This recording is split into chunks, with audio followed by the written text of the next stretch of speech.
सदा माझे डोळे तुझे होते सदा माझे डोळे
Oh,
यादसाठी गेला उदाट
हरिभक्त पारायण युवा कीर्तनकार दीपक महाराज मेटे त्यांना साथ करते शिवाजी महाराज नांदे। Oh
Muslim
यासाठी केला होता टास शेवटचा देश गोड व्हावा आता निश्चिंतेने पाऊल विसावा कुंडली आधावा तृष्णेची कवतुक वाटे झाली या वेजाचे नाम मंगळाचे जेणे गुणे आता निश्चिंतीने पावलो विसावा कुंडली आधावा तृष्णेची तुका म्हणे मुक्ती परनिधी नोवरी आता दिवस चारी खेडी मेरी आता निश्चिंतीने पावलो विसावा कुंडली आधावा तृष्णेची महायोग पीठेते भीमरथ्याम वरम पुंडरी काय धातु मुनिंद्रे समागत्य तिष्ठन्तमानंद कंदम परब्रह्मलिंगम भजे पांडुरंगम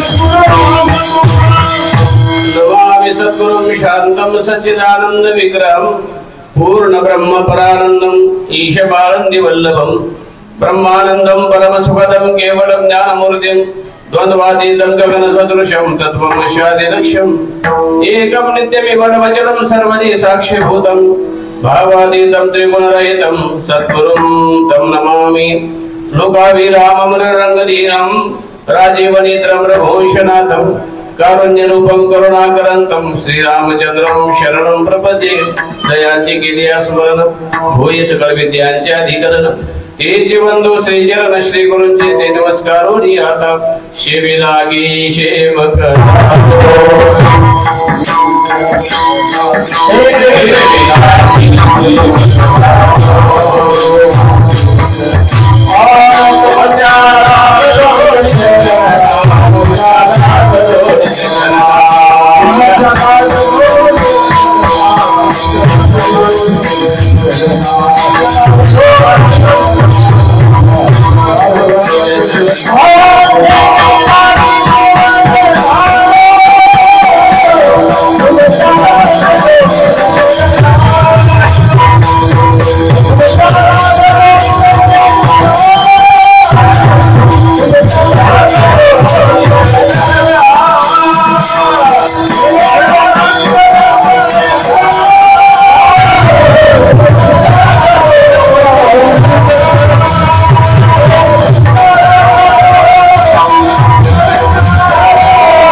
सेवक धर्म तुमच्या लागलो निजे चरणा अहो स्वामी तुमया देवा यावरी न करा अवीर यासाठी केला होता टास शेवटचा दिस गोड व्हावा आता निश्चिंतीने पावलो विसावा कुंडली आधावा तृष्णेची प्रस्तुत प्राप्त प्रसंगी कीर्तन रूपी सेवे करता निवडलेला अभंग महाराष्ट्रातील थोर संत जगतवंद्य जगद्गुरु श्री तुकाराम महाराजांचा हा 4 चरणाचा अभंग असून तुकाराम महाराज या अभंगामध्ये आपण केलेल्या साधनाचा जो शेवटचा दिवस आहे त्याचं वर्णन करतात आणि त्याच्याद्वारा प्राप्त झालेली जी फलश्रुती आहे त्याचं वर्णन करतात विठ्ठला विठ्ठला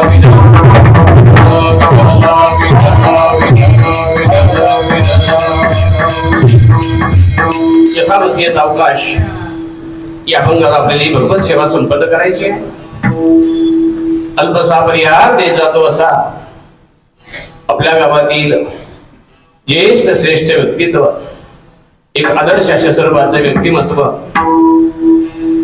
वैकुंठवासी इंद्रमोहन भीमराव चव्हाण यांना देवाज्ञा झाली आणि त्यांच्या या गंगा पूजनाच्या निमित्ताने आजची ही परमार्थ साधना संपन्न होते आपल्या महाराष्ट्रामध्ये असे काही सुसंस्कृत आणि आदर्श परिवार आहेत की ज्या परिवारामध्ये आई वडिलांची सेवा यथोचित केली जाते शास्त्रानुसारी पद्धतीने केली जाते त्याचपैकी हा त्या ठिकाणी चव्हाण परिवार आणि सर्वच ज्येष्ठ श्रेष्ठ बंधुवर्य आमचे परम प्रेमास्पद माननीय श्री नारायण इंद्रमोहन चव्हाण त्याचप्रमाणे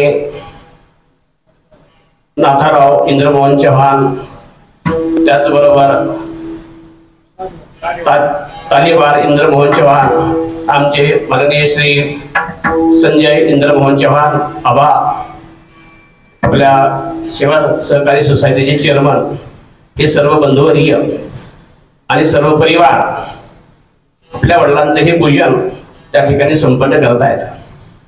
आपली संस्कृती ही सांगणारी आहे की मातृदेवो भव, पितृदेवो भव। आईला देव मानणारा हो, वडिलांना देव मानणारा हो, म्हणून असे आदर्श परिवार जे प्रतिष्ठित परिवार आहेत हे मूल्य सांभाळतात। हे महाराष्ट्राच्या मातीचं वैभव आहे, आपल्या महाराष्ट्राच्या मातीचं मोठेपण आहे। हे आपले सांस्कृतिक मूल्यांची जोपासना अत्यंत निष्ठेने केली जाते। अर्थात या सर्व मूल्यांची जोपासना करणारा हा परिवार म्हणून हे सर्व बंधुवर्य आपापल्या क्षेत्रामध्ये त्या ठिकाणी निष्णात आणि यशस्वी आहेत। त्याला कारण आई वडिलांचीच त्या ठिकाणी पुण्याई आहे। ईश्वराची पुण्याई, आई वडिलांची पुण्याई मुलांच्या यशासाठी त्या ठिकाणी कारणीभूत होणारी असते। म्हणून आई वडिलांची पुण्याई या परिवाराला आहे आणि म्हणून अत्यंत निष्ठेने ईश्वर बुद्धीने आपल्या वडिलांचं हे पूजन हा परिवार संपन्न करतोय। हे सर्व बंधुवर्य संपन्न करतायत। त्यांनी शेवटचा श्वास घेतला, मला वाटतं शेवटचा श्वास हा प्रत्येकाला घ्यायचा आहे। ज्यांनी पहिला श्वास घेतला त्याला अपरिहार्यतेनं शेवटचा श्वास घ्यायचाच आहे। कुणी घ्यायचं नाही म्हटलं तरी हातात नाहीये।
शेवटी येथे नाही राहणे कल्पकोटी, येथे कोटी कल्पापर्यंत कोणालाही राहायचं नाही।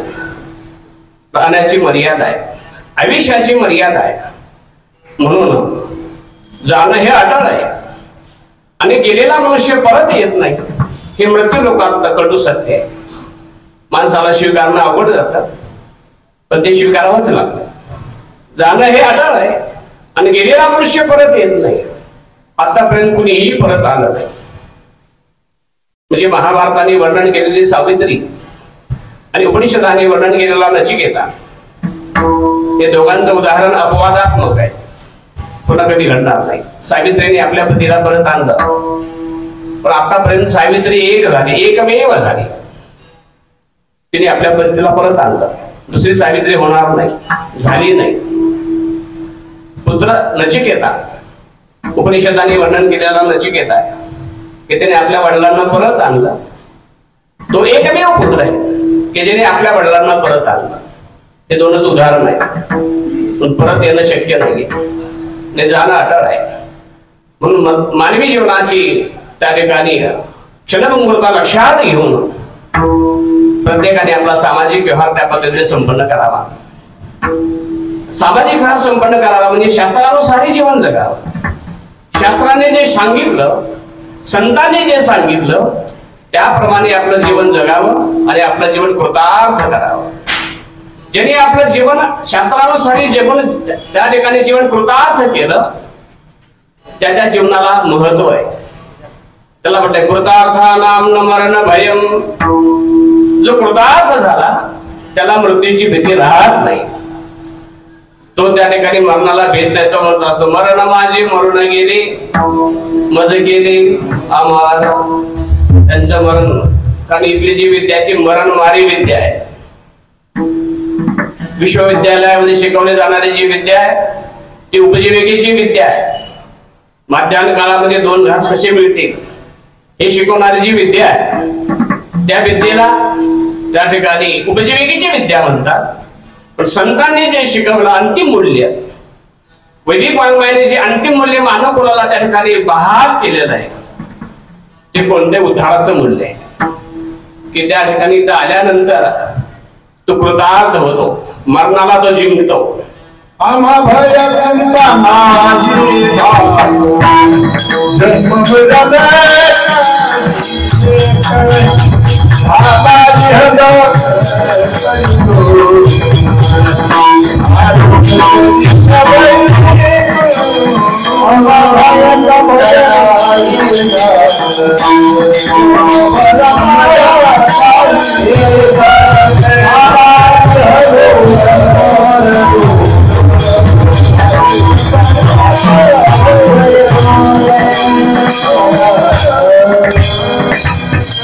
जन्म जन्म मरणाचा धाक महाराज म्हणतात आम्हाला शिल्लक राहिलेला नाही, आम्ही त्याला जिंकलेला आहे.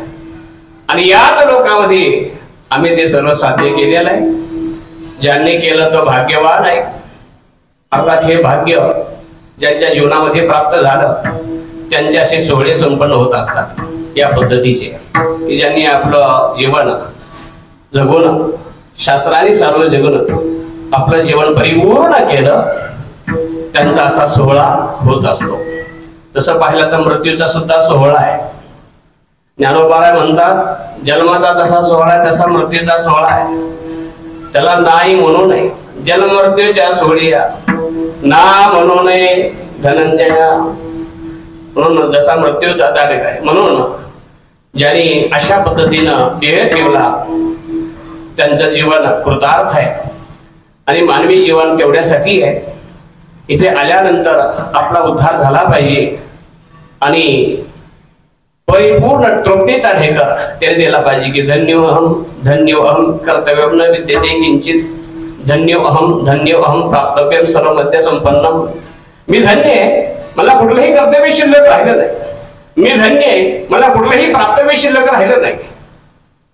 मी धन्य आहे, मला कुठलंही ज्ञातव्य शिल्लक राहिलं नाही. शास्त्र याला निरंकुशा तृप्ती म्हणतंय. तृप्ती झाली या जैशी साधने सरती अपैशी देखे आत्मदृष्टी दैशी कर्मी नाही म्हणून त्याने या पुरखा कर्तव्य कर्म करू सरले देखा ऐसा अनाथाचा सखा भूलेला करू. ही निरंकुशा तृप्ती आहे. आणि हे निरंकुशा तृप्तीला त्याचं जीवन प्राप्त झालं तो भाग्यवान आहे. भगवंत जेव्हा शंकराचार्य अशा महापुरुषाच्या जीवनाचं वैभव प्रकट करताना म्हणतात स्वानंद भावे परिदृष्टी म्हणतात सशांत सर्वेंद्रिय वृत्तिमंतः अहर्निशं ब्रह्मणीय रमन्तः कौपीनवन्तः खलु भाग्यवन्तः पंचाक्षर पावनमुच्चरन्तः पतिं विष्णा हृदि भावयन्तः भिक्षाशनो दीक्षि परिभ्रमन्तः कौपीनवन्तः खलु भाग्यवन्तः. त्याच्या हातामध्ये हा बोध आला, महान बोध ज्याच्या जीवनामध्ये प्राप्त झाला. खऱ्या अर्थाने तो स्वानंद भावे अहर्निशं ब्रह्मणीय रमन्तः. रात्रंदिवस तो ब्रह्मस्वरूपाच्या खाली येत नाही. आपल्या महिमे स्वमहिमेने प्रतिष्ठित आपल्या मस्तीत असतो, आपल्या आनंदामध्ये असतो. अर्थात जीवनामध्ये ही स्थिती प्राप्त व्हावी. ज्याच्या जीवनामध्ये ही स्थिती प्राप्त झालेली आहे त्याचं जीवन कृतार्थ आहे. संतांना हे अपेक्षित आहे, शास्त्राला हे अपेक्षित आहे. तुम्हाला जर आता मानवी जे भेटलाच आहे तर आता इथपर्यंत जाच, हे कराच. किंवा हे न करता शेवटचा श्वास घ्या तर मृत्यू लोकांमध्ये प्राप्त होऊन जे मानवी देह भेटला त्याचा योग्य विनियोग जीवनामध्ये झाला नाही असं म्हणावं लागेल. आणि म्हणून तेवढ्यासाठी आपल्याला त्या ठिकाणी हे करावं लागतं. मृत्यू हा अपरिहार्य आहे, अटळ आहे. कुठे त्या ठिकाणी मरायचं नाही म्हटलं तरी जमत नाही, पण मर हा शब्द सुद्धा चालत नाही. ज्ञानोबा म्हणतात आगा मरा बोलून साधी आणि मेलिया तरी रडती. एक जण जर एखाद्याला म्हटलं मर तर समोरचा म्हणत असतो तूच मर, मी नाही. जग प्रयासपद सार्वभौम पद न मरणे निर्वाद जगापडीये ज्ञानोबा म्हणतात. त्या ठिकाणी आपण मरू नये हे सर्वांना नाही, पण आढळ आहे. एक भगिनी भगवान बुद्धांना शरण गेली, माझे पती वारलेत, मला दुःख झालंय, त्या दुःखातून मुक्त करा. भगवान बुद्धाच्या लक्षात आलं दुःखाने तिचा विवेक त्या ठिकाणी राहिलेला नाही. त्यांनी ठरवलं तिला शिकवायचंय. संतांचं शिकवणं असतं करोनी सायास शिकविती म्हणजे गावाचा. आणि अशा घरातून एक मुठभर तांदूळ आण की आतापर्यंत त्या घराला मृत्यूने स्पर्श केला नाही असं घर पहा. ती सर्व गावभर फिरून आली, पण असं घर काय भेटलं नाही की ज्या घरामध्ये कोणी मनुष्य मेला नाही, घराला मृत्यूने स्पर्श केला नाही. असं गाव कुठं भेटेल? असं घर भेटेल का कुठं? चोरंब्यात भेटणार नाही, धारूर तालुक्यात भेटणार नाही, आपल्या देशात भेटणार नाही की मृत्यूने स्पर्श केला नाही. घर म्हटलं की मृत्यू आहेच. आणि मग ते सर्व गावभर फिरून आल्यानंतर त्याच्या लक्षात आलं की ज्या घराला मृत्यूने स्पर्श केला नाही अशा घरातले मुठभर तांदूळ शक्यतो आपल्याला भेटू शकत नाही. बुद्धाच्या वरून पायावर डोकं ठेवलं, सांगितलं महाराज मला कळलं की जो जो जन्माला येणार आहे त्याचा मृत्यू आणणार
गेले. राव रंग मोठे आणि सेवक सर्वच होऊन गेले. कितीतरी जन्माला आले, पण सर्वांना त्या ठिकाणी जावं लागतं. आणि म्हणून जाणं ही माणसाच्या जीवनामध्ये अटळ अशी प्रक्रिया आहे. प्रत्येकाला त्याला तोंड द्यायचं आहे, पण हे तोंड देत असताना जीवनामध्ये परमार्थ करून त्या ठिकाणी आपलं जीवन परिपूर्ण करावं. ज्याने असं जीवन परिपूर्ण केलं त्याचा शेवट गोड होत असतो. तुकाराम महाराजांनी आपली परमार्थिक अनुभूती सांगितली. त्याने सांगितलं आम्ही आयुष्यभर परमार्थाचा अट्टहास केला की जेणेकरून आमचा शेवट गोड व्हावा. भावभंगाच्या पहिल्या चरणात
केला होता टास शेवटचा दिस गोड व्हावा.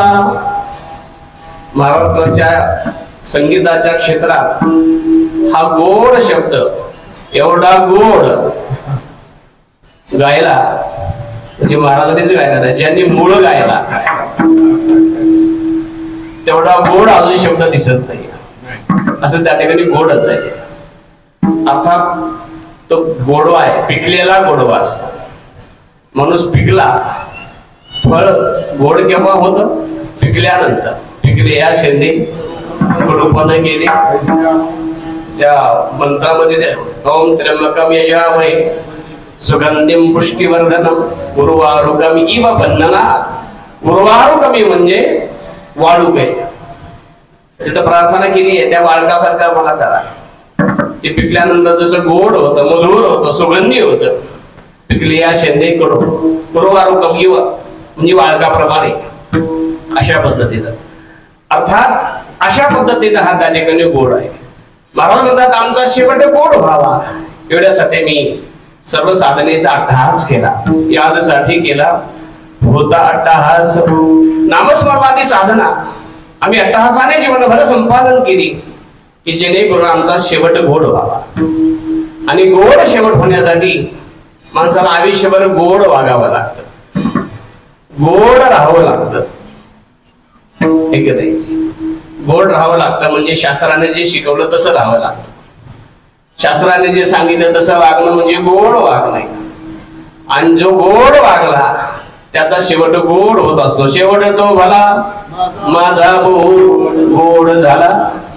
आयुष्यभर ज्याने त्या ठिकाणी असं गोड जीवन जगलं, जगावर उपकार केला, आपल्या संसारामध्ये शास्त्रानुसारी पद्धतीने संसार केला, सामाजिक बांधिलकी त्या ठिकाणी संपन्न केली, धर्मकृत्य केलं, दान केलं आणि जी जी पुण्य संपादन करण्याची संधी भेटेल ती जीवनामध्ये संपादन केली, प्राप्त केली आणि आपलं जीवन ज्याने त्या ठिकाणी महान केलं, जीवनामध्ये गोड वागला. असं ज्यांचं त्या ठिकाणी गोड वागणं असतं त्यांचा शेवट गोड होत असतो.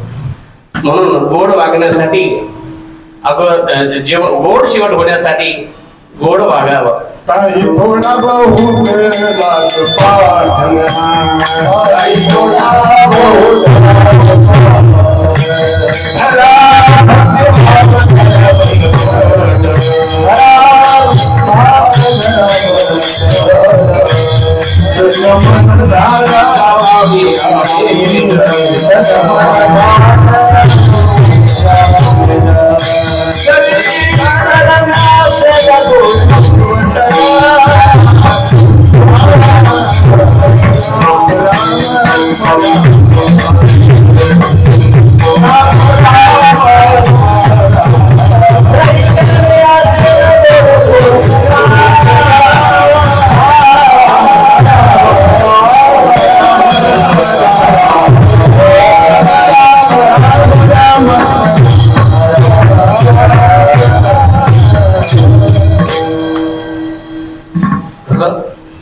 काही थोडा बहुत लागपाठ करा भक्तिभाव धरा बळकट तन मन धन झाला उन्यानील जरी करण्याचे गोड शेवटला.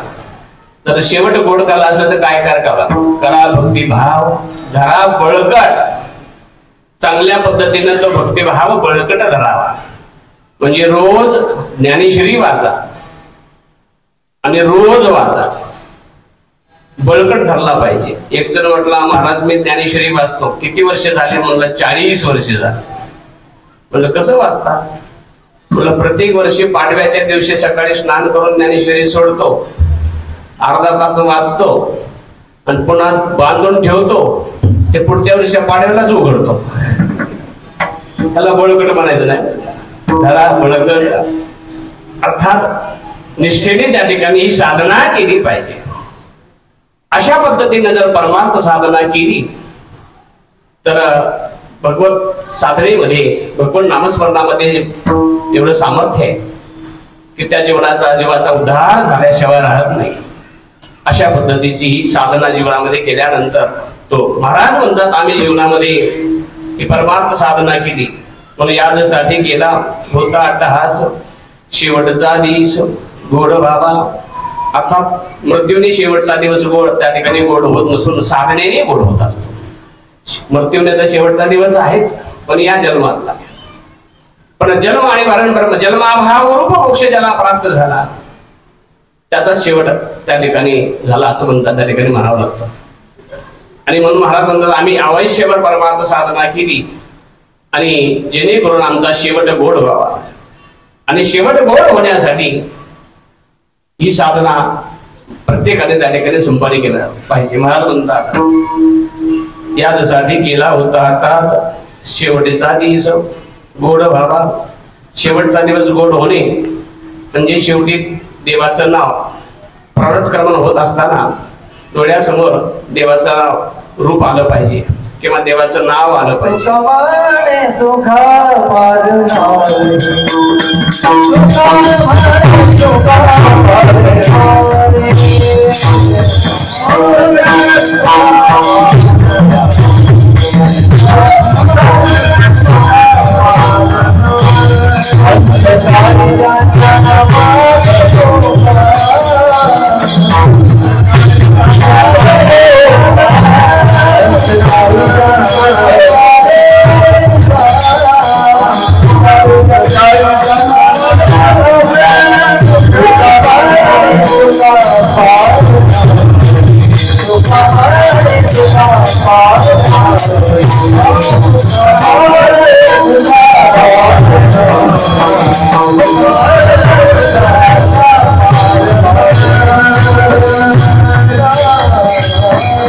अंतकाळीच्या नावाने मुखा तुगा म्हणे सुखा पार नाही, तिथे सुखाला त्या ठिकाणी पार नाही. पण अंतकाळामध्ये देवाचं, कारण अंत्यमती सा गती, शेवटाला जशी बुद्धी राहील तशी पुढची गती आहे. भगवंतानी हा विचार सांगत असताना की अंतकालेचे मामेव स्मरण मुक्त्वा कलेवरम ये प्रयाते समद्भावम याती नास्त्यत्र संशयः. जो माझं स्मरण करत करत त्या ठिकाणी अंतकालेचे मामेव स्मरण, माझं स्मरण करत करत जो त्या ठिकाणी देह ठेवतो तो माझ्या स्वरूपाला प्राप्त होतो. आणि मरणे जयाचे आठवे तो तेची गती ते पावे, म्हणून मातेची स्मरावे धरा माते चितवा. त्या ठिकाणी अशा पद्धतीनं जर त्या ठिकाणी देवाचं स्मरण करतात देह ठेवला गेला, जशी अंधकाळामध्ये जी बुद्धी आहे सा गती ही त्याप्रमाणे पुढची गती आहे. म्हणून भीष्माचार्य शरपंजरी पडले असताना भीष्माचार्य भगवंताला म्हटले देवा तू आता माझ्या डोक्याकडे उभा राहू नको, पायाकडे उभा राहा, कारण तुला पाहत पाहत मला देह ठेवायचा आहे. आता देव भक्ताचा अंकित आहे. भीष्माचार्यांनी सांगितल्याबरोबर तो परमात्मा पायाकडे गेला. भीष्माचार्यांनी शेवटचे क्षण आहे देवाला नखशिखांत लिहाळला आणि आनंदित झाले की ज्याच्या प्राप्तीसाठी अनेक जन्म घ्यावे लागतात तो आता आपल्या डोळ्यासमोर आहे आणि त्याला पाहत पाहत आपल्याला जायचंय. आणि त्याला पाहत गेल्यानंतर आपण त्याच गतीला जाणार आहे. अंतिमती सा गती ही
शेवटची तुका म्हणे शेवटीची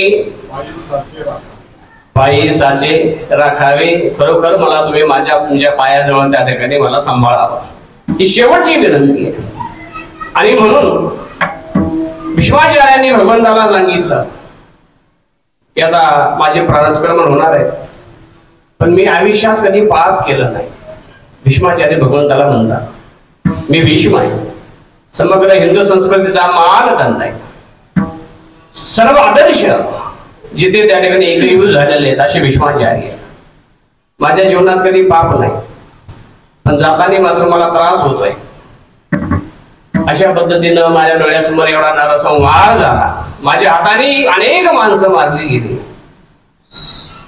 शरशय्येवर मी पडलेलो आहे आणि जाताना अशा पद्धतीचं योग आला. तेव्हा हे मला का घडलं? भगवंताने भीष्माचार्यांना 100 जन्मापूर्वीचा जन्म दाखवला.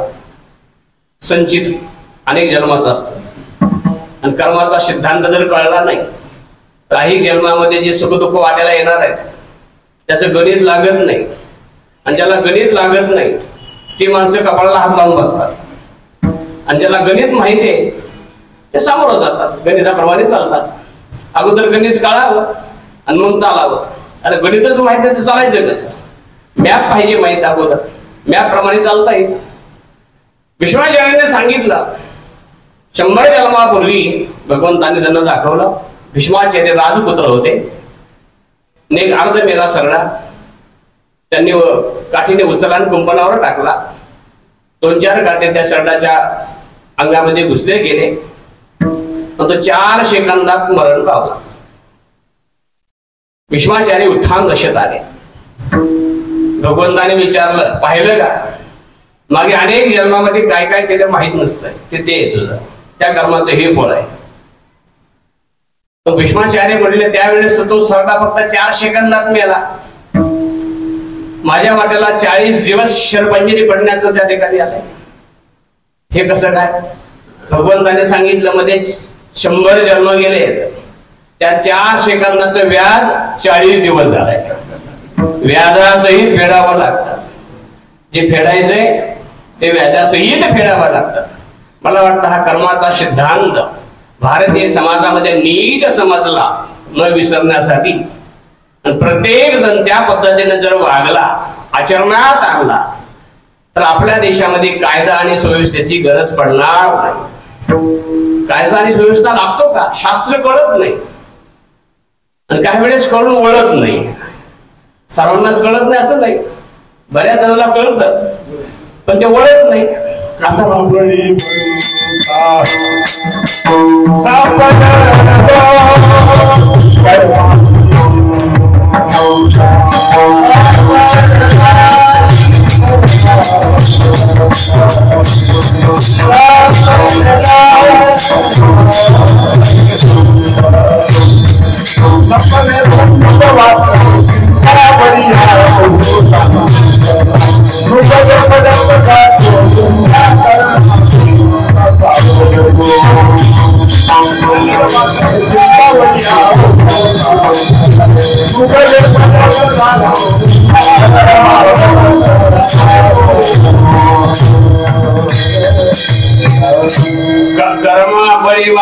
सापडलो एक बलवान कर्म आहे, त्याच्यामध्ये सापडलेला प्रत्येक जीव आहे त्या ठिकाणी. अशा पद्धतीचं असल्यामुळं भीष्माचार्यांना ते दाखवलं, आणि मग भीष्माचार्यांनी भगवंताला पाहत पाहत देह ठेवला.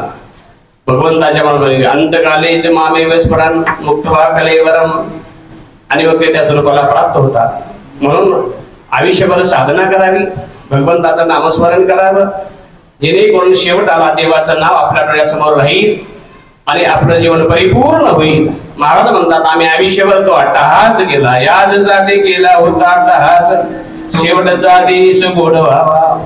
आणि असं झाल्यामुळं, या स्थितीला आम्ही प्राप्त झाल्यामुळं आता आमच्या जीवनामध्ये कुठलीही तृष्णा शिल्लक राहिली नाही. आता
निश्चिंतीने पाहुलो विसावा कुंडलिया धावा तृष्णेची आता आम्ही निश्चिंतीला प्राप्त झालो. ज्याच्या जीवनामध्ये भगवत साक्षात्कार झाला त्याच्या जीवनामध्ये चिंता राहत नाही.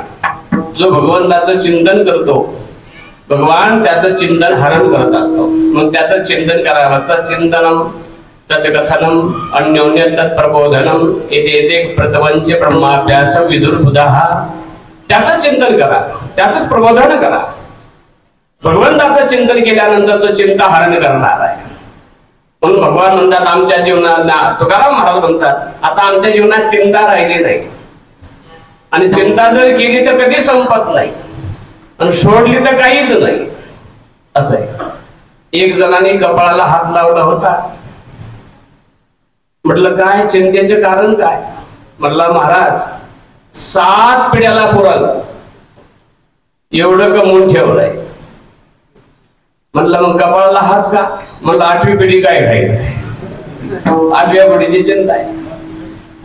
तसं त्या ठिकाणी चिंता ही मानवी जीवनामध्ये असं आपण त्या ठिकाणी पाहत राहतो. म्हणून चिता चिंता समख्याता बिंदू मात्रेने विशेषता सजीवम दहते चिंता निर्जीवम दहते चिता.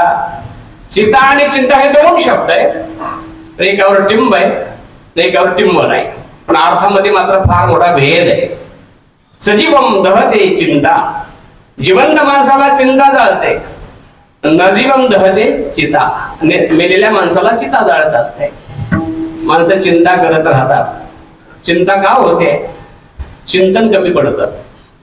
माणसं कृतज्ञ होतात देवावर. देव म्हणतो तुला मनुष्य शरीर दिलंय, आता माझी सेवा कर, माझा आदेश आहे तसं जीवन जग. पण हा म्हणतो मी देवाला मानत नाही. आता लोक म्हणतात देवाला रिटायर केलं पाहिजे. इथपर्यंत मजल आहे. आता देवाला रिटायर केलं पाहिजे.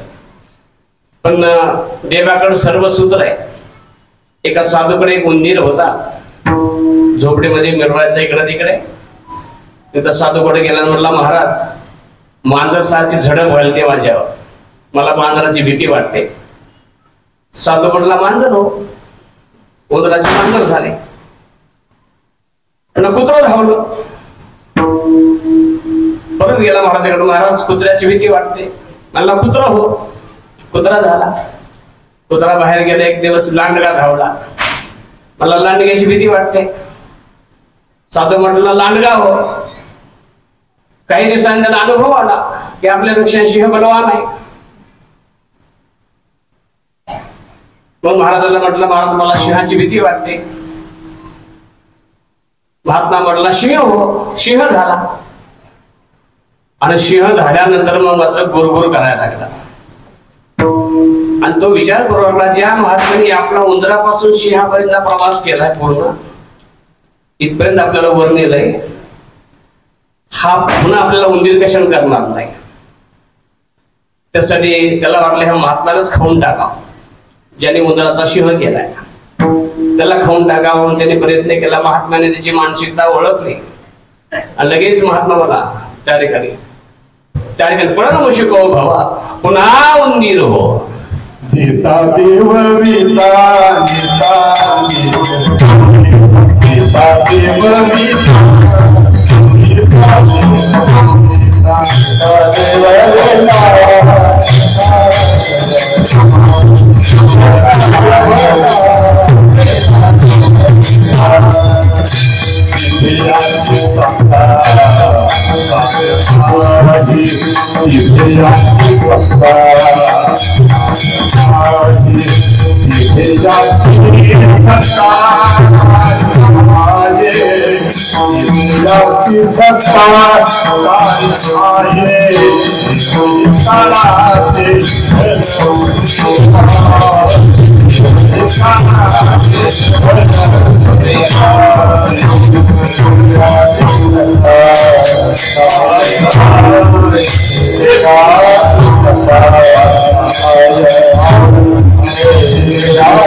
आहे पुढे काय कळलं? देव हे काळाचे धन उभे सुरुवात त्याप्रमाणे देता देव बेता नेता निवड देता. नेता देव बेता देणारा तोच आहे आणि घेऊन जाणारा तोच आहे.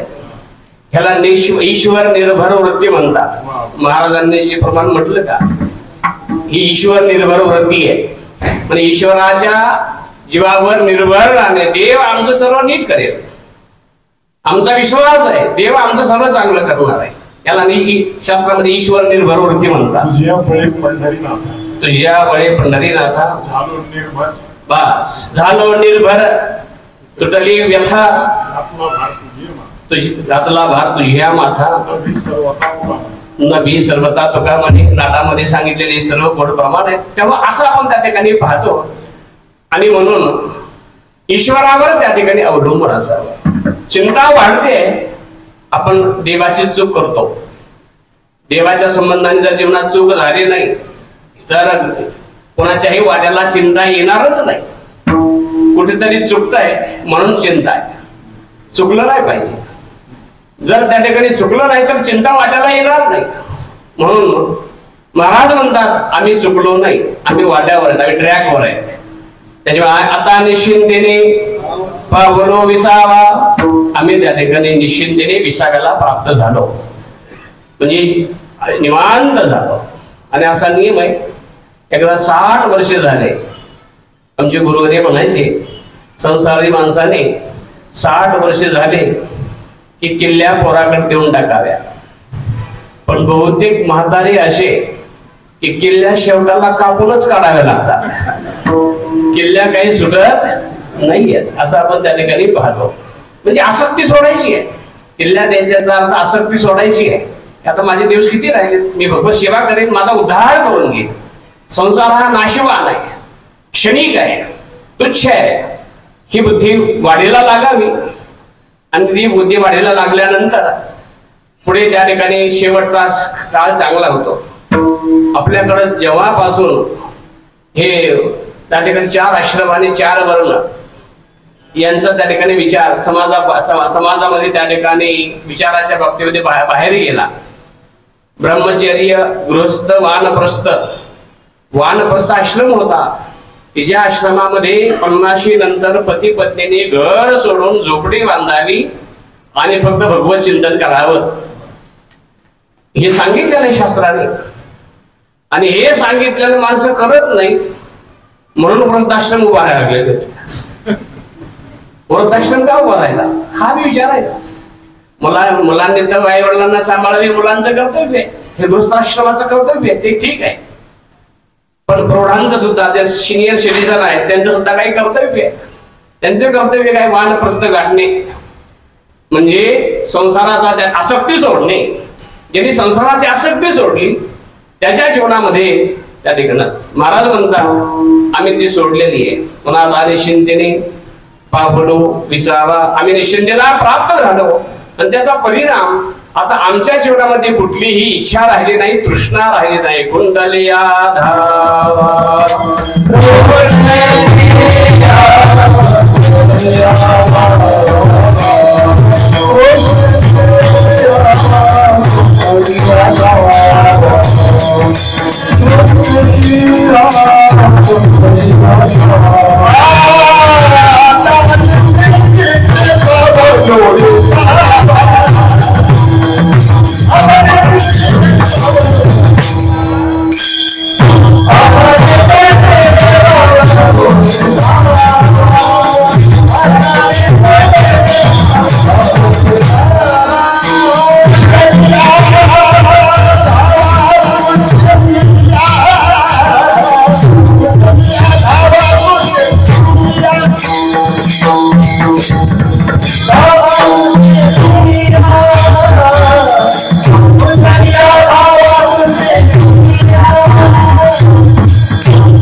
निश्चिंतेने पावलो विसावा, खुंटलिया धावा तृष्णेची.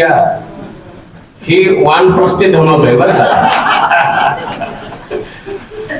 म्हणजे वानप्रस्थामध्ये स्वीकारल्यानंतर जे धमक लागते, ईश्वर निर्भर वृत्ती लागते, संप्रदायाचं वैभव आहे ही मंडळी सर्व. आबांच्यावर प्रेम करणारी माणसाची सर्व पहिल्यापासून नेहमी येणारी आहेत. आपल्याकडं एकनिष्ठ आहेत, गोड चाली म्हणतात. आणि या वयामध्ये उभं राहून या धमक करण्यासाठी वानप्रस्थ धमक म्हणतात त्याला. बरं का, घर सोडून काय राहता आलं पाहिजे थोडं, म्हणजे ते जमतं असं आहे ते. अर्थात त्या ठिकाणी हा भाग आहे. महाराज म्हणतात कुंडली या धावा तृष्णेची या. आमच्या जीवनामध्ये तृष्णा निवृत्त झालेली आहे. तृष्णा ही अशी आहे, आशा अशी आहे. तृष्णा जर जीवनामध्ये शिल्लक राहील तर माणसाला अशांत जीवन वाटायला येतं. आमचे गुरुवारी रामकृष्ण महाराज एक गोष्ट सांगायची, सर्वांची उपयोगाची आहे, थोडी आहे तेवढी सांगतो तुम्हाला. आपल्या गावावर त्यांचं विशेष प्रेम होतं महाराजांचं. त्यांनी सांगायचं, संसारामध्ये जर सुखाने जगायचं असेल, महाराज म्हणायचं मागं बघा. आणि परमार्थामध्ये यशस्वी व्हायचं असेल तर पुढे बघा. संसारामध्ये जर सुखाने जगायचं असेल तर मागं बघा. ज्यांना बंगला आहे त्यांनी पत्र्याकडे बघा. देवाने आपल्याला त्यांना पत्र दिले, आपल्याला बंगला दिलाय. पत्र्यावाल्याने झोपडीवाकडे बघा, झोपडी त्यांची, त्याच्यापेक्षा आपलं बरं आहे, तो सुखी राहू शकतो. झोपडीवाल्यांनी पाठी तंबूमध्ये काही लोक जीवन जगतात, त्यांच्याकडे बघावं. तंबूवाल्यांनी पाठीमागच्याकडे बघावं. फुटपाथवर पडलेले लोक त्यांच्याकडे बघण्याची वृत्ती असावी. म्हणून मोठ्या संसारामध्ये मागे बघावं आणि परमार्थामध्ये पुढे बघावं. विठाला विठाला विठाला.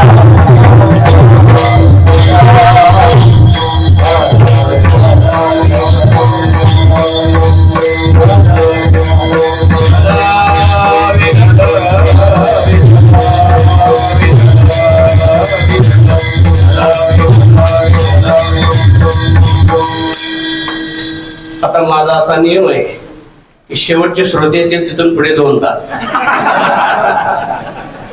आमचे परम प्रेमास्पद माननीय श्री ईश्वर मुंडेसर प्राध्यापक आणि माननीय श्री सुनीलरावजी शिंगारे, तर ही त्या ठिकाणी परिवारावर प्रेम करणारी अनेक मंडळी आहेत, त्यांचं आगमन झालंय. अर्थात आपल्या वेळेमध्ये आपल्याला सेवा संपन्न करायची आहे. तर भाग असा आहे, संसारामध्ये नेहमी मागं बघावं. जे विपन्न अवस्थेमध्ये जीवन जगतात त्याच्यापेक्षा आपल्याला देवाने बरं केलेलं आहे, ही संसारातली होती. आणि परमार्थामध्ये नेहमी पुढे बघावं की ते पुढे आहेत. ते ज्ञानेश्वरी वाचतात, त्यांनी अमुक केलंय, आपण हे वाचलं पाहिजे. महाराज पाठांतराच्या बाबतीमध्ये हात खंडाय, आपण तसं केलं पाहिजे, ते पुढे बघायचंय. असं त्या ठिकाणी परमार्थामध्ये पुढे बघावं आणि संसारामध्ये मागे बघावं. त्याच्या वाट्याला सुख येत असतं, शांती येत असते. काय झाल्यानंतर त्या ठिकाणी होईल, तुमचे प्राचार्य गुरुनाम गुरु मामासाहेब दांडेकर यांनी एक गोष्ट सांगितलेली आहे. जर तृष्णा वाढत राहिली तर माणसाच्या जीवनाला समाधान भेटू शकत नाही. त्यासाठी त्यांनी प्लेटो आणि ज्ञानदेव असा त्यांचा प्रबंध आहे. त्याच्यामध्ये प्लेटो आणि ज्ञानदेवाच्या तत्वज्ञानाची चर्चा करून ज्ञानदेव सरस कसे आहेत हे मामासाहेबांनी सिद्ध केलेलं आहे. त्याच्यामध्ये हे सांगत असताना त्यांनी एक गोष्ट सांगितलेली, माणसाच्या वाट्याला अशा पद्धतीने असमाधान काय येतं. महाराज म्हणतात, आम्ही निश्चिंतेला प्राप्त झालो. माणसं निश्चिंतेला प्राप्त झाल्यासाठी काय करावं. एक शेतकरी होता आणि त्याच्याकडे 4 एकर जमीन होती. काही दिवस शेती केली पण त्याला वाटलं अजून मोठं व्हावं. त्याने 4 एकर जमीन विकली. दुसरीकडे जाऊन 25 एकर आले तेवढ्या पैशात. काही दिवस शेती केली, त्याला वाटलं अजून मोठं व्हावं. 25 एकर विकली, पैसे घेतले आणि त्याला कळलं अमेरिकेमध्ये असा भाग आहे की एवढ्यामध्ये पैशामध्ये भरपूर जमीन येणार आहे. बॅग मध्ये पैसे भरले, अमेरिका गाठली. आदिवासीचा एरिया, आदिवासीचा मोहक्या. त्याला विचारले, आपल्याकडे जमिनीचा भाव काय? म्हणले, तुमच्या भारतासारखा गुंठ्यावर नाही आणि एकरवर नाही. म्हणले, काय बघितलं माप काय? म्हणले, आणलेले पैसे ते ठेवायचे, पुढे सूर्योदयाला निघायचं आणि एक राऊंड मारून यायचा दिवसभर सूर्यास्तापर्यंत. त्या राऊंड मध्ये जेवढी जमीन येईल तेवढी तुमचीच. आता किती एकर शेकड्यात नाही, हजारात एकर येतील त्याच्यात. त्याला वाटलं बरं झालं, आपण जे केलं ते बरं झालं. माणूस आता पुढे गेला की म्हणतो आपण जे केलं ते बरं झालं, ही वृत्ती असते आपली. तो म्हटला काय बरोबर त्या ठिकाणी आहे. आणि मग त्या दिवशी ते 2 घास कमी खाल्ले. रात्री सकाळी लवकर उठायचे. पहाटे लवकर उठला, स्नान संध्या केली आणि सूर्योदयाला निघायचं होतं. सूर्योदयाला पहिला पाऊल टाकला. त्याला 1000 एकरचा मालक व्हायचं होतं. पहिला पाऊल टाकला. पण आदिवासीच्या वर्गाने सांगितलं भल्या माणसा चाललास पण एक लक्षात ठेव, सूर्योदयाला निघायचंय आणि सूर्यास्ताला परत यायचंय. सूर्यास्ताला जर परत आला नाहीस तर एक कंडिशन आहे, तुझे पैसे परत भेटणार नाही आणि जमीनही भेटणार नाही. सूर्यास्ताला परत आला पाहिजे होते. पण त्याला माहित होतं बरेच गेले पण पोहोचला नाही कुणीच. पोहोचणं अवघड आहे. मग तो त्या ठिकाणी ज्ञानेश्वर महादेव असतेच्या महापुरी रिगताती कोटीवरी परिप्राप्तीच्या पहिले तरी विपाईला घे. निघणारे भरपूर आहेत, पोहोचणारे किती आहेत. मग तो निघाला. झप झप झप झप चालत होता. त्याला माहित होतं आज जेवढा पाऊल उचलावा तेवढा आपण मोठं होणार आहे. तो चालत होता, झप झप चालत होता. दुपारी 2 घास अल्पोपहार केला. अजून चालू लागला. 4 वाजेपर्यंत चालला. पण 4 वाजता त्याच्या लक्षात आलं परत जाणं गरजेचं आहे. जर सूर्यास्त जर मध्येच झाला तर चालणं व्यर्थ होणार आहे.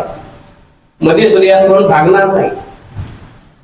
मग त्यांनी काय केलं, अजून झपझप चालू लागला. पण पुढे असं डावीकडे बघितलं थोडं तर अजून काळी जमीन दिसू लागली त्याला.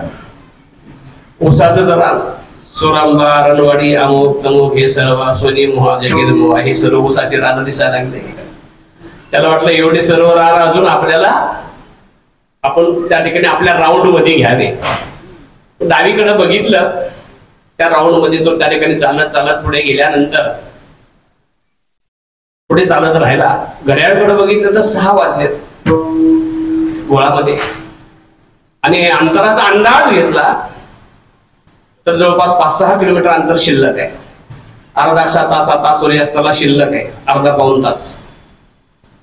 आणि आता काय करायचं.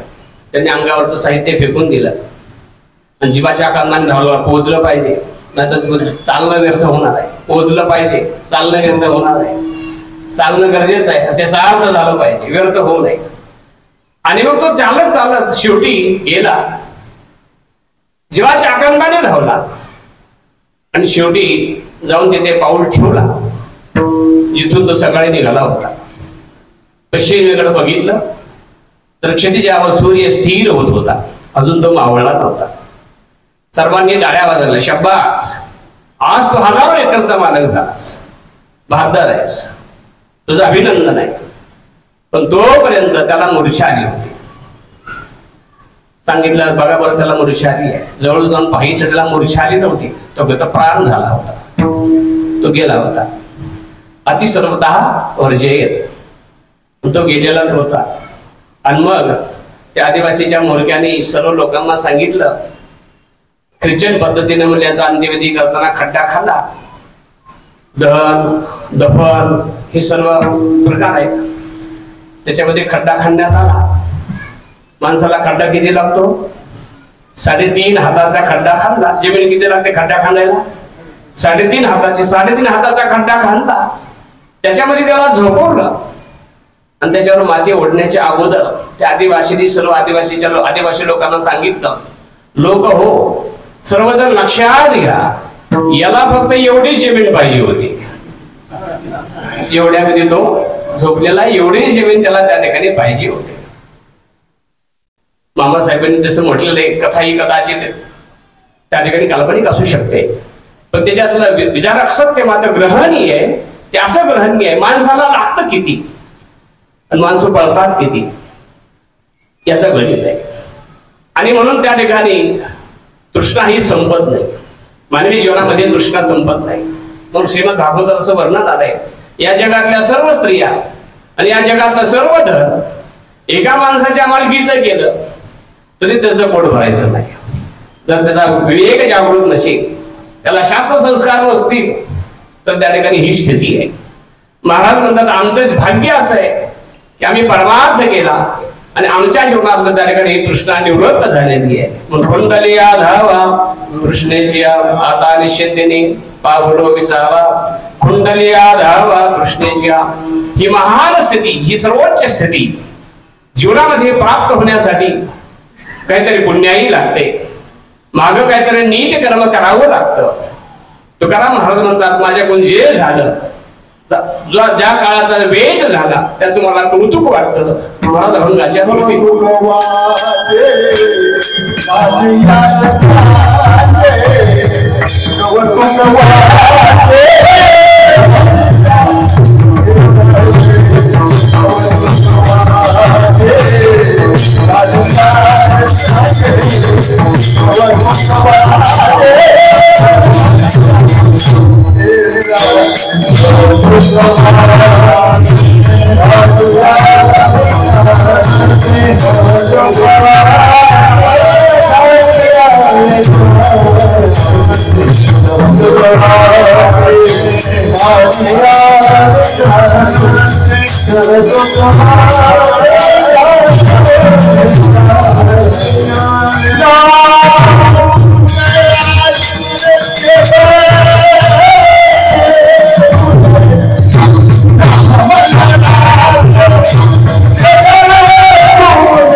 वाटे झाले या वेचाचे नाम मंगळाचे जेणे गुणे.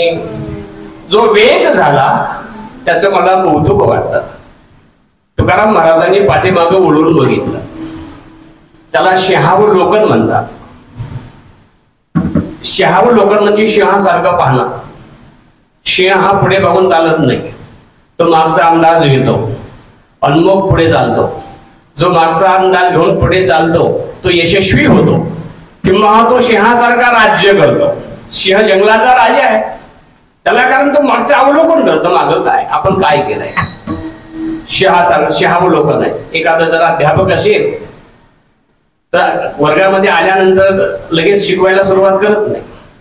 आता सर आहेत, मुंडे सर, आमचे अंडील सर आहेत, आदर्श अध्यापक आहेत, विशेष म्हणजे इथले जावई आहेत, त्या ठिकाणी आमचे परमप्रेमास्पद सर. अध्यापक खालचं सिंहावलोकन करतो की आज विद्यार्थ्यावर आपण काल हे पाहिलंय आणि आपल्याला आज हे पाहिजे, याला सिंहावलोकन म्हणतात. अशा पद्धतीने सिंहावलोकन आहे. काल पाहिलं तसं जीवनाचं सिंहावलोकन करावं की आपण विषयीत काय केलंय. आता 40 झाली आहे, आता 60 झाली आहे, मागं त्या ठिकाणी वळून पाहिलं पाहिजे. तुकाराम महाराजांनी वळून बघितलं तर त्यांना सर्व त्याचं कौतुक वाटलं की खरोखरच आपला वेळ अतिशय समर्पक त्या ठिकाणी चांगल्या पद्धतीने केला, चांगल्या कार्यात गेला, याचा त्यांना आनंद वाटू लागला. मग ही सिंहावलोकन आहे. जीवनाचे 4 टप्पे असतात. पहिली 25शी, दुसरी 25शी, तिसरी 25शी आणि शेवटची 25शी. शेवटची 25शी वाट्याला आलीच पाहिजे. यासाठी माणसाने आहार, विहार, विचार याची जोपासना करावी.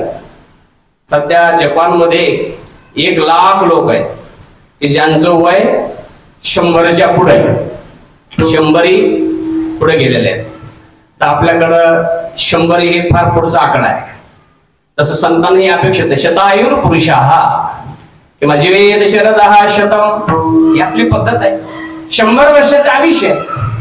पण पहिले 25 वर्ष ज्ञान प्राप्त करावं, दुसरे 25 वर्ष धन प्राप्त करावं, तिसरे 25 वर्ष पुण्य प्राप्त करावं आणि शेवटचे 25 वर्ष त्या ठिकाणी सुखाने जीवन जगावं, आनंदाने जीवन जगावं. म्हातारपण सुखी होत असते. पहिले 75 पर्यंत जर त्या ठिकाणी चांगला काळ गेला तर शेवटची 25 सुखात जात असते. एक जण वृद्ध होते, त्यांनी खंडारकर महाराजांचं, मुन्ना महाराजांचं श्रवण केलेलं होतं. वारकरी संप्रदायाचे संस्कृत होते. त्यांच्या मंडळी मला म्हटल्या, महाराज तुम्ही यांना सांगा, आमच्या मालकांना पोराखोड थोडं वाटून घ्या म्हणा. हे म्हणते मला गरज नाही, मला गरज नाही, आता काळ बदललाय आणि हे म्हणतात मी पोराकडून घेणार नाही. मी त्यांना म्हणलं काळ बदललेला आहे, 2-4 एकर जमीन तुमच्या वाट्याला राहू द्या. त्यांनी ज्ञानेश्वरीची ओवी सांगितली, दैवास्तव देहाचे पालन, जो चिंतेना देह भरण, तो महायोगी जाण निरंतर.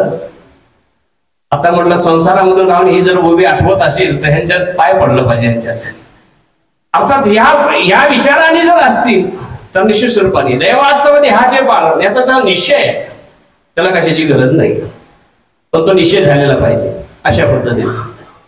म्हणून अशा पद्धतीने जर आपण विचार करू लागलो तर प्रत्येक म्हातारपण जर त्या ठिकाणी सुखामध्ये जायचं असेल तर मागचे 75 वर्ष नीट गेले पाहिजेत.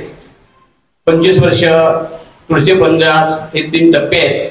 तुकाराम महाराजांनी शहावलोकन करून कुणाचं प्रथमे नार्जिता विद्या, द्वितीय नार्जिता धनम, तृतीय नार्जिता ज्ञानम, चतुर्थे किम करिष्यति. जर असं मागच्या 3 मध्ये केलं नाही तर चतुर्थे शेवटच्या टप्प्यात काय करणार आहेत तुम्ही असं वर्णन केलेलं आहे. तुकाराम महाराजांनी मात्र आपल्या जीवनाकडे बघितल्यानंतर महाराज म्हणतात मला कौतुक वाटतंय, कौतुक वाटे झाली आवेचाचे, की जेणेकरून मंगलरूप जो परमात्मा आहे त्याचं नाव माझ्या नेहमी मुखाला आहे की भगवान हा मंगल रूप आहे. मंगलम भगवान विष्णू, मंगलम गरुडध्वज, मंगलम पुंडरीकाक्ष, मंगलायतनम हरिही.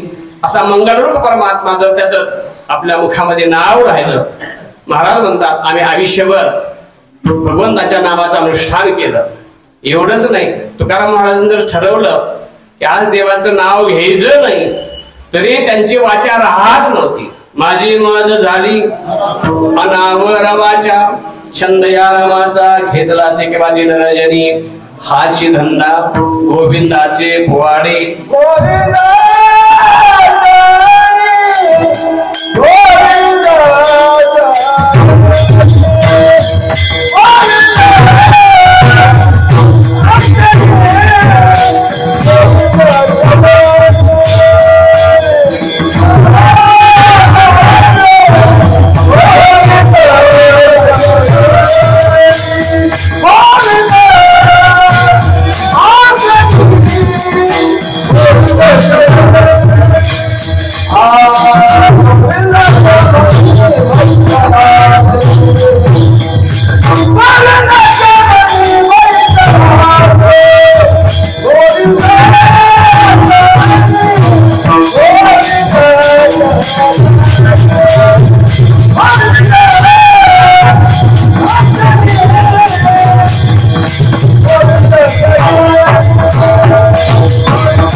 गोविंदासनी गोविंद शयनी.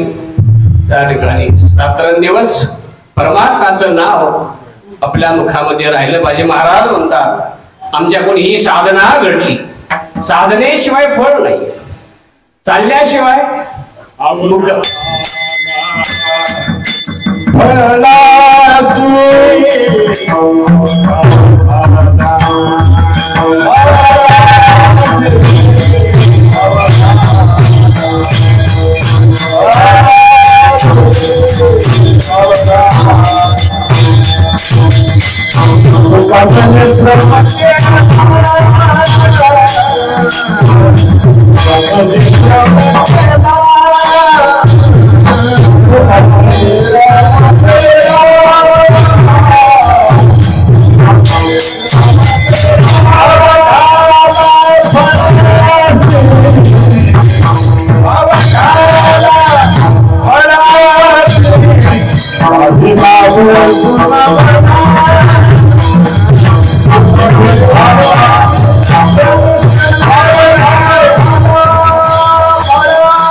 कष्ट केलं त्याचं फल झालं. जमालो त्याचे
जन्माले आलो त्याचे आजी फळ झाले साचे तुम्ही सांभाळले संती भय निरसली खंती हे सर्व गोष्टी त्या ठिकाणी आज आमचा त्या ठिकाणी खऱ्या अर्थाने फळ प्राप्त झालं. महाराज म्हणतात तुकाराम महाराज म्हणतात आम्ही साधना केली गवते गवाटे झाली या वेचाचे नाम मंगळाचे जे गुणे ह्या साधनेमुळे झालं आणि जी स्थिती जीवनामध्ये प्राप्त झाली ते एका रूपकाने महाराज शेवटच्या चरणामध्ये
मुक्ती परनिली नोवरी आता दिवस चारी खेडी मेळी आता निश्चिंतने पावलो विसावा कुंडलिया धावा तृष्णेच्या शेवटच्या चरणामध्ये जी स्वरूपस्थिती जीवनामध्ये प्राप्त झाली एका रूपकाने लोकभाषेमध्ये तुकाराम महाराज सांगतात ते लग्नाचं रूपक आहे। लग्नाचं रूपक कळणार नाही असा मनुष्य नाही म्हणून ह्या रूपक त्या ठिकाणी काही लग्नाची एक गंमत असते। लग्नामध्ये कोण कोण काय काय पाहतात। मुलगी पाहते ज्याच्याशी लग्न करायचं तो दिसायला कसा आहे। मुलीची आई पाहते ज्याला मुलगी द्यायची त्याच्याकडे त्याची सांपत्तिक स्थिती काय आहे। मुलीचे वडील पाहतात तो शिकलेला किती आहे। मुलीचे भाऊ पाहतात त्याचं आपलं कुळ एक आहे का, कुळ जमतं का। आणि गेलेला वराड काही पाहत नाही फक्त एकच पाहतात